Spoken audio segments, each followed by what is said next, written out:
Hi, I'm Tom. And I'm Molly. Welcome to Friends at Gameology, hosted by friends at Gameology.com. Reviews for science. In 7 minutes or less. Oddball Äeronauts. I don't know what type of game this is. Is it a war-style game? Is it a card game a type of game? Because basically it's a head-to-head combative game? I don't know.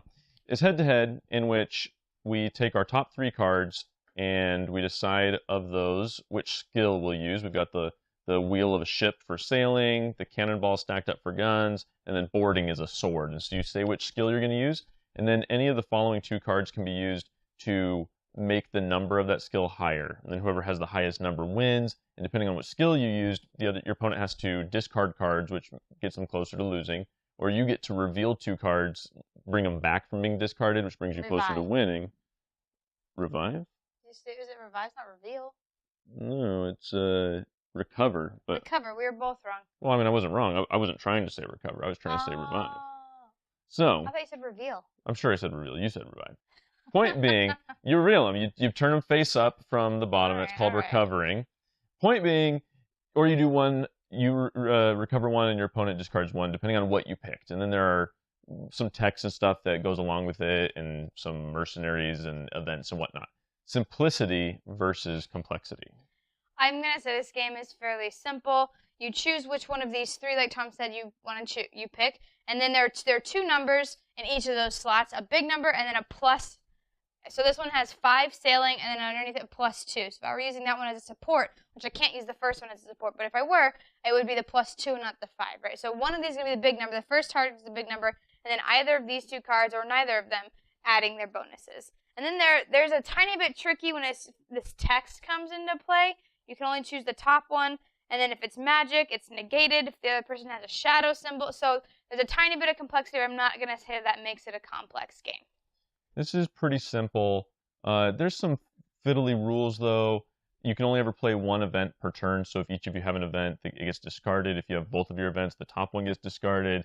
If you each have 1, if you have 1 and I have 2, then we'll discard the top ones, then I play the next one. It's things you have to be like, wait, what? And go to the rule book for. But overall, I feel like you'll know what you're doing halfway through your first game once it's explained to you. Luck versus strategy. There is an amount. I want to say it's fairly lucky, but there's an amount of strategy. Again, you have 3 choices to choose from. You want to choose your best one.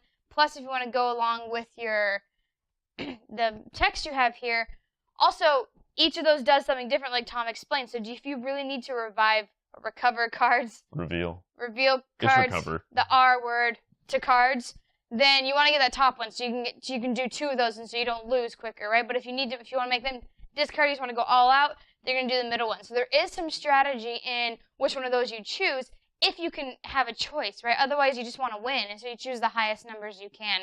And then, how many cards are you going to play? 1, 2, or 3? And you choose that simultaneously, so you can't know based on what they're doing. And so there is some luck, but there's also some strategy.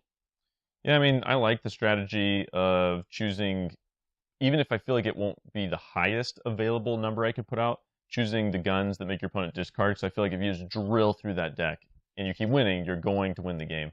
But I mean, sometimes it's super lucky. They've got their what do they call it, mercenary, and it gives them a +11. And you're like, oh, all together with my 3 cards, I got a 9. They're like, my 1 card has an 11. You're like, that was pretty lucky, wasn't it? And so, I mean, because what if that card gets discarded because someone uses their guns on you and it's the next card and you discard it and you don't have it anymore? That's lucky, man. So I think there's a lot of luck in this game. Fun versus boring. Whew, this is kind of a take it or leave it for me. It feels a little bit like War, the card game where you flip over a card, but there's definitely more agency. There's definitely more choice and strategy. The game doesn't play you by any means, but it just has that kind of feel. I don't know why. I guess I should have thought about this before I posted a review, am I right? But I just feel like it's just a little too dull. It's a little too boring. It's a little too random, and just unexpected surprises come up where I want to use a really cool trick. That's this text down here. Molly's got a shadow. Can't use it. I want to use a really cool magic trick where I can add more to my value. Molly's got a shadow. And it's like, that kind of keeps me from playing the cards I want to play. I can see people enjoying this, but it's two player only, so I can see two people enjoying this. But Only 2 in the whole world. it's just not for me. Yeah, this game, it falls flat for me as well, and I think a lot of it is going to be the randomness of like, oh, well, I lost. There's nothing I could have done. I played all 3 of my cards. I picked the highest number for each of them. I didn't have any text to play or any tricks for text. You beat me. I can see how it is educational for younger kids, so I can see how that would be entertaining. Like, it's more than war. Like, what did we have growing up? We had war. Yeah. If I had this growing up, it'd be so much better. So That's true. I do see the value in this game, especially in that context. I think that it adds so much more than just war. And so for me, I have other options of playing games that I would choose over this, but I definitely see the value in this game for that purpose. So BGG rating, I think I would give it a 6 because of that. 5, middle of the road for me. Take it or leave it. Yeah, if somebody wanted to play it quick enough, I'd play it.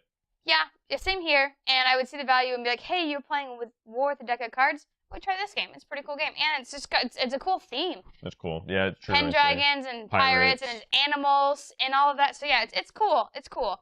Just not as good for me. So every time we get to multiples of 500 subscribers, we give away a free glitter painting of your favorite geeky thing. So make sure to subscribe now on YouTube. It could be you that wins.